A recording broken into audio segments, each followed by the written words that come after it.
ஓம் சாய்ராம். அத்தியாயம் 45. காக்கா சாஹேப்பின் ஐயமும் ஆனந்த்ராவ் கண்ட காட்சியும் மரப்பலகை பாபாவின் படுக்கையானது பகத்தினுடையது அல்ல. முன்னுரை. முன்னைய 3 அத்தியாயங்களில் பாபாவின் மறைவை குறித்து நாம் விவரித்தோம். அவரது நிலையற்ற ஸ்தூல உருவம் நமது காட்சியிலிருந்து மறைந்ததில் ஐயமில்லை. ஆனால் அவரது அழிவற்ற சூட்சும உருவம் எப்போதும் வாழ்கிறது. அவரது வாழ்நாளில் நடைபெற்ற லீலைகள் இன்னும் பெருமளவில் சொல்லப்பட்டு வருகின்றன. அவர் மறைந்த பின்னரும் அவரது புதியதான லீலைகள் நடைபெற்றன. இன்றளவும் தொடர்ந்து நடைபெற்று வருகின்றன. இவை பாபா எப்போதும் வாழ்ந்து கொண்டு இருக்கிறார் என்பதையும் அவர் தம் பக்தர்களுக்கு முன்னைப் போலவே உதவி கொண்டிருக்கிறார் என்பதையும் தெளிவாக்குகின்றது. பாபாவின் வாழ்நாளில் அவரது தொடர்பை பெற்றவர்கள் மிக அதிர்ஷ்டசாலிகளே. ஆனால் அவர்களில் எவராவது இவ்வுலகப்பற்றையும் இன்பங்களின் மேல் விருப்பத்தையும் விடாமல் கடவுள் மேல் உள்ளத்தை திருப்பவில்லை என்றால் அது அவர்களது அதிர்ஷ்டவசமே ஆகும். அப்போதும் இப்போதும் தேவை என்னவென்றால் பாபாவின் முழு மனதான பக்தியே. நமது புலன்கள், உறுப்புகள், மனம் ஜாவும் பாபாவை வழிபடுவதில் ஒருங்கிணைந்து அவருக்கு சேவை புரிய வேண்டும். வழிபாட்டில் சில உறுப்புகளை மட்டும் ஈடுபடுத்தி மற்றவற்றை வேறு பக்கம் செலுத்துவது பயனற்றது. வழிபாடு, தியானம் போன்றவை மனப்பூர்வமாகவும் ஆத்மார்த்தமாகவும் செயல்பட வேண்டும்.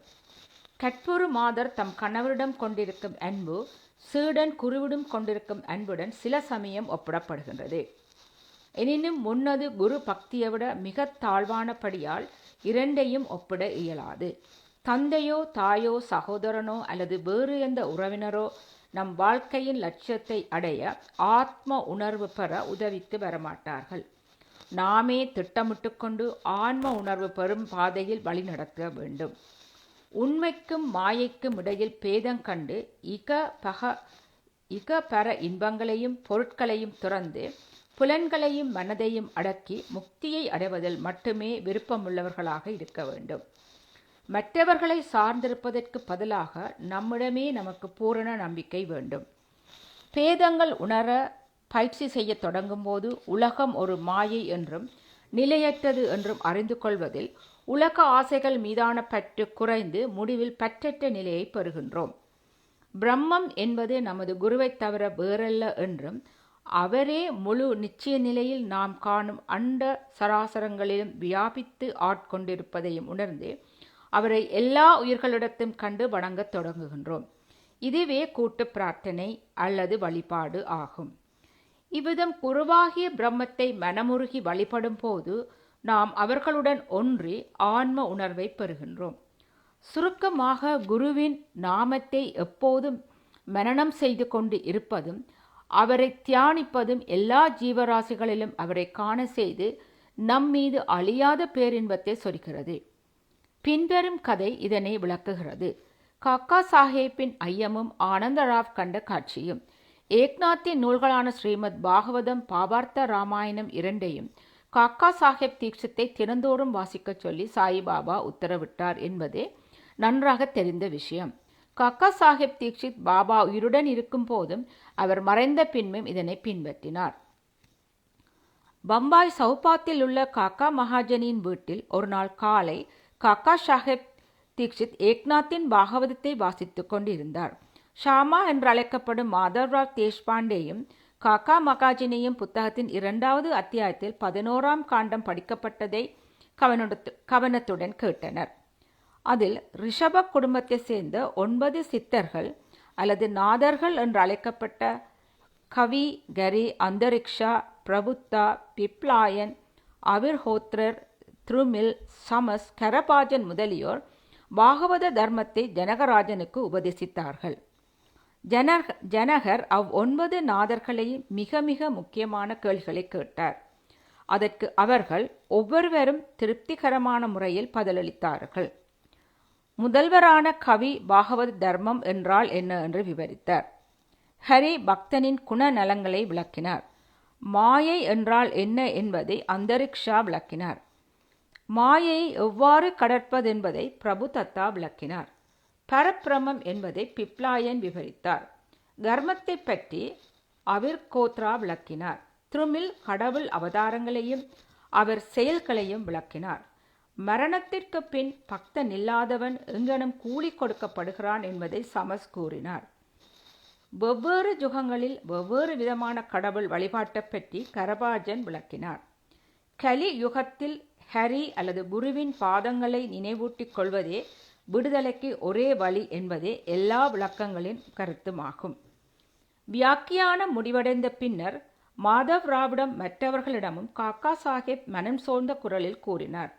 பக்தியை பற்றி 9 நாதர்களின் விளக்கமும் எவ்வளவு ஆச்சரியமானதாக இருக்கிறது. அதே நேரத்தில் அதை அப்பியாசத்துக்கு கொண்டு வருவது எவ்வளவு கடினம். நாதர்கள் பூரணத்துவம் பெற்றவர்கள். ஆனால் அவர்களால் விவரிக்கப்பட்ட பக்தியை நம்மோன்ற அறிவற்றவர்கள் அடைவது சாத்தியமா? பல பிறவிக்கு பின்னரும் நாம் அதை அடையப் போவதில்லை. பின்னர் எங்கனம் நாம் முக்தி அடைய முடியும்? நமக்கெல்லாம் கதி மோட்சத்திற்கான நம்பிக்கையே இல்லையென்று தோன்றுகிறது. காக்கா சாஹேப்பின் இந்த சோர்வையான எண்ணத்தை மாதவ் ராவ் விரும்பவில்லை. அவர் கூறினார், வைரத்தை போன்ற பாபாவை குருவாக அடைந்த நல் அதிர்ஷ்டமுள்ள ஒருவர் இவ்வளவு தாழ் உணர்ச்சியுடன் அழுவது பரிதாபமானது. பாபாவிடம் அவருக்கு அசைவற்ற நம்பிக்கை இருக்குமானால் ஏன் அவர் மனச்சலனமடைய வேண்டும்? நாதர்களின் பக்தி உறுதியானதாகவும் சக்தி வாய்ந்ததாகவும் இருக்கலாம். ஆனால் நமது பக்தி அன்பும் பாசமும் உடையதல்லவா? ஹரியனுடைய அல்லது குருவினுடைய பெயரை மனனம் செய்து கொண்டிருப்பதே நமக்கு முக்தியை அளிக்கும் என்று பாபா நமக்கு ஆணித்தரமாக கூறவில்லையா? பின் பயத்துக்கும் கவலைக்கும் ஏது காரணம்? மாதவ்ராவின் விளக்கத்தால் காக்கா சாஹேப் தீஷி திருப்தி அடையவில்லை. அன்று முழுவதும் அவர் நாதர்களின் சிறந்த பக்தி உணர்வைப் போல் தாமும் எவ்விதம் பெறுவது என்ற சிந்தனையிலும் எண்ணத்திலும் கவலையாகவும் மன அமைதியற்றும் இருந்தார். அடுத்த நாள் காலை பின்வரும் அற்புதம் நிகழ்ந்தது. ஆனந்த்ராவ் பாகாடே என்ற ஒரு பெருந்தகை மாதவ்ராவை தேடி அங்கு வந்தார். பாகவத பாராயணம் அப்போது நடந்து கொண்டு இருந்தது. பஹாடே மாதவ்ராவின் அருகில் அமர்ந்து எதையோ அவரிடம் முணுமுணுத்தார். அவர் தம் கண்ட தெய்வீக காட்சியை மெல்லிய குரலில் கூறிக்கொண்டிருந்தார். பாராயணத்துக்கு அவரது முணுமுணுப்பு சிறிது இடையூறாக இருந்தாலும் காக்கா சாஹேப் படிப்பதை நிறுத்திவிட்டு மாதவ்ராவை விஷயம் என்னவென்று கேட்டார். மாதவ்ராவ், நேற்று உங்கள் சந்தேகத்தை எழுப்பினீர்கள். இப்போது அதற்கு விளக்கம் கிடைத்திருக்கிறது. பக்தியின் காப்பாற்றும் குணாதிசயத்தையும் குருவின் பாதங்களை வணங்குதல் வழிபடுதல் ஆகிய ஆர்வம் மட்டுமே போதும் என்று பாபா கனவின் மூலம் பாக்கேடே அவர்களுக்கு காண்பித்ததை கேளுங்கள் என கூறினார். எல்லோரும், குறிப்பாக காக்கா சாஹேப் தீக்ஷித், அக்கனவு காட்சியை கேட்க ஆர்வம் கொண்டவர்களாக இருந்தனர். அவர்களது யோசனையின் பேரில் பாகடே தமது காட்சியை பின்வருமாறு வர்ணிக்கத் தொடங்கினார்.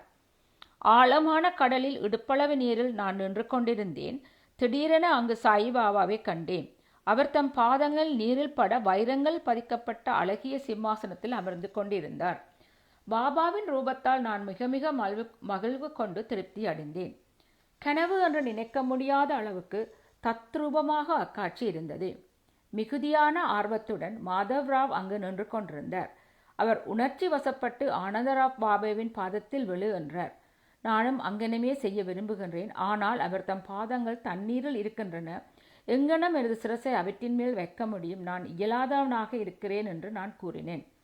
இதை கேட்டு பாபாவிடம் அவர் கூறினார், ஓ தேவா, நீரில் இருக்கும் தங்கள் பாதங்களை வெளியே எடுத்துக்கொள்ளுங்கள். உடனே பாபா தமது பாதங்களை எடுத்துக்கொண்டார். தாமதமின்றி நான் அவைகளை பற்றி கொண்டு வணங்கினேன். இதைக் கண்டு பாபா என்னை ஆசீர்வதிப்பு, இப்போது போ, உனது நன்மையை நீ பெறுவாய், பயத்துக்கோ கவலைக்கோ காரணமில்லை. எனது ஷாமாவுக்கு பட்டுக்கரை வேஷ்டியொன்றை கொடு, நீ நன்மை அடைவாய் என்றார். பாபா கனவில் இட்ட ஆணைக்கேற்ப பாகாடே ஒரு வேஷ்டி கொண்டு அதை மாதவ்ராவிடம் கொடுக்கும்படி காக்கா சாஹேப் தீட்சித்தை வேண்டிக் கொண்டார். ஆனால் பாபா அதனை ஏற்றுக்கொள்வதற்கேற்க ஏதோ ஒரு குறிப்பு அல்லது யோசனை கூறினால் என்றே தாம் ஏற்றுக்கொள்ளப் போவதில்லை என்று மாதவ்ராவ் கூறிவிட்டார். சிறிது விவாதத்திற்கு பின்னர் காக்கா சாஹேப் திருவிழச் சீட்டு ஒன்று போட தீர்மானித்தார். ஐயப்பாட்டுள்ள எல்லா விஷயங்களிலும் திருவிழச் சீட்டு போட்டு பொறுக்கி எடுக்கப்பட்ட சீட்டில் கண்டுள்ளபடி நடப்பது காக்கா சாஹேப்பின் நிரந்தரமான வழக்கமாகும். இந்த குறிப்பிட்ட விஷயத்தில் ஏற்றுக்கொள்ள தள்ளிவிட என்ற 2 சீட்டுகளில் எழுதப்பட்ட பாபாவின் படத்தின் அடியில் வைக்கப்பட்டு ஒரு குழந்தையால் ஒரு சீட்டு எடுக்கும்படி கேட்கப்பட்டது. ஏற்றுக்கொள்ள என்ற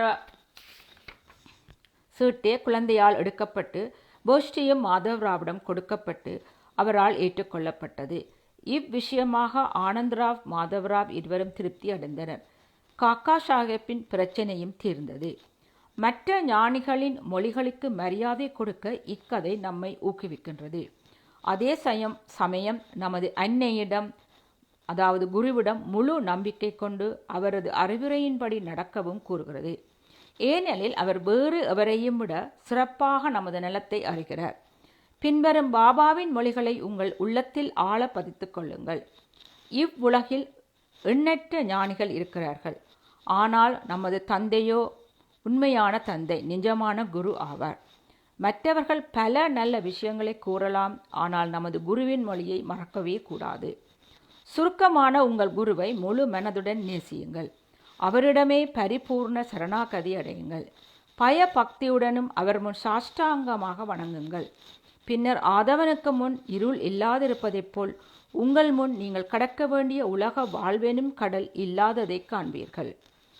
மரப்பலகை பாபாவின் படுக்கையானது, பகத்தினுடையது அல்ல. நமது ஆரம்ப நாட்களில் 4 முழ நீளமும் 1 முழ அகலமும் உள்ள ஒரு மரப்பலகையின் 4 மூலைகளிலும் அகல் விளக்குகள் எரிந்து கொண்டிருக்க பாபா உறங்கினார். பின்னர் அவர் அப்பலகையை துண்டு துண்டாக உடைத்து தூக்கி எறிந்து விட்டார். ஒருமுறை இப்பலகையின் பெருமையையும் முக்கியத்துவத்தையும் காக்கா சாஹேப் தீக்ஷித்துடன் பாபா விவரித்தார். இதை கேட்டுக்கொண்டிருந்த அவர் பாபாவிடம், நீங்கள் இன்னும் மரப்பலகையை விரும்பினால் சௌகரியமாக தூங்குவதற்கு மசூதியில் மீண்டும் ஒன்றை தொங்கவிடுகிறேன் என்றார். பாபா, மகள் சபாதியை கீழே விட்டுவிட்டு நான் மேலே துயில விரும்பவில்லை. காக்கா, மகால் சபாவதிக்காக நான் மற்றொரு பலகையை ஏற்பாடு செய்கிறேன். பாபா, அவன் எங்கனம் பலகையில் தூங்க முடியும்? பலகையின் மீது தூங்குவது எளிதல்ல. தன்னிடத்து பல நல்ல குணங்கள் பண்புகள் உள்ள ஒருவனை அங்கனம் செய்ய இயலும்.